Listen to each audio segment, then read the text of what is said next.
Hello, ഇന്നത്തെ എൻ്റെ recipe ന്യൂഡിൽസിൻ്റേതാണ് കേട്ടോ. എല്ലാവരും പല വിധങ്ങളിലാണല്ലേ ന്യൂഡിൽസ് ഉണ്ടാക്കുന്നത്. ആദ്യമൊക്കെ ഞാനും സവോളയും കടുകൊക്കെ പൊട്ടിച്ച് ഉപ്പുമാവ് ഉണ്ടാക്കുന്ന രീതിക്കാണ് കേട്ടോ ഉണ്ടാക്കിക്കൊണ്ടിരുന്നത്.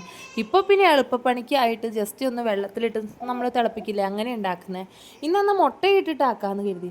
അതിനായിട്ട് ആദ്യം തന്നെ പാൻ അടുപ്പത്തോട്ട് കയറ്റി അത് ചൂടാക്കി അതിൻ്റെ അകത്തോട്ട് കുറച്ച് എണ്ണ ഒഴിച്ചു കൊടുത്തു. അത് ചൂടായി വന്ന് കഴിഞ്ഞപ്പോൾ 2 മുട്ടയാട്ടോ കൊത്തി ഒഴിച്ചിട്ടേക്കുന്നത്. അതിനെ നന്നായിട്ട് ചിക്കി എടുക്കുക ചെയ്തത്, ഉപ്പും കുറച്ച് കുരുമുളക് പൊടി ഇട്ടിട്ട്.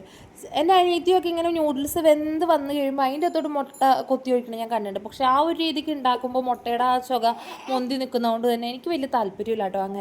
അങ്ങനെ വറുത്ത മുട്ടയെ ഞാൻ കോരി മാറ്റിയിട്ട് നേരെ ആ പാനിലോട്ട് തന്നെ ആവശ്യമായ വെള്ളം ഒഴിച്ചു കൊടുത്തു.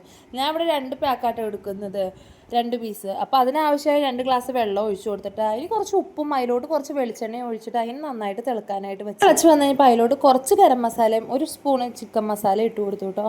പിന്നെ ഈ നൂഡിൽസാണ് കേട്ടോ ഞാൻ എടുത്തേക്കുന്നത് മാഗിയുടെ. അതിൻ്റെ ആ മസാലപ്പൊടി 2 പാക്കറ്റും പൊട്ടിച്ചിട്ട് കൊടുത്തിട്ട് പിന്നെ മാഗി നന്നായിട്ട് പൊടിച്ചിട്ടായിട്ട് ഇട്ട് കൊടുക്കുന്നത്. നൂല് പോലാതിരുന്ന് കഴിയുമ്പോൾ മക്കൾ രീതിക്ക് മിക്സ് ആക്കിയിട്ട് വെള്ളം പറ്റുന്ന വരെ തിളക്കാൻ വേണ്ടി അതും ചേർത്ത് കൊടുത്തിട്ട് തിളച്ച് വെള്ളം ഒരുവിധം പറ്റിക്കഴിഞ്ഞ് കഴിഞ്ഞപ്പോൾ ആ ചിക്കി വെച്ച് കഴിഞ്ഞാൽ ആ മുട്ട അതിൻ്റെ അകത്തോട്ട് ചേർത്ത് കൊടുത്തിട്ട് ഒന്നുകൂടി ഡ്രൈ ആവാൻ വേണ്ടിയിട്ട് വെയിറ്റ് ആക്കിയിട്ടാണ്. അങ്ങനെ വെള്ളം മൊത്തം പറ്റി നല്ല രീതിക്ക് ഡ്രൈ ആയി കിട്ടിയിട്ടുണ്ട്.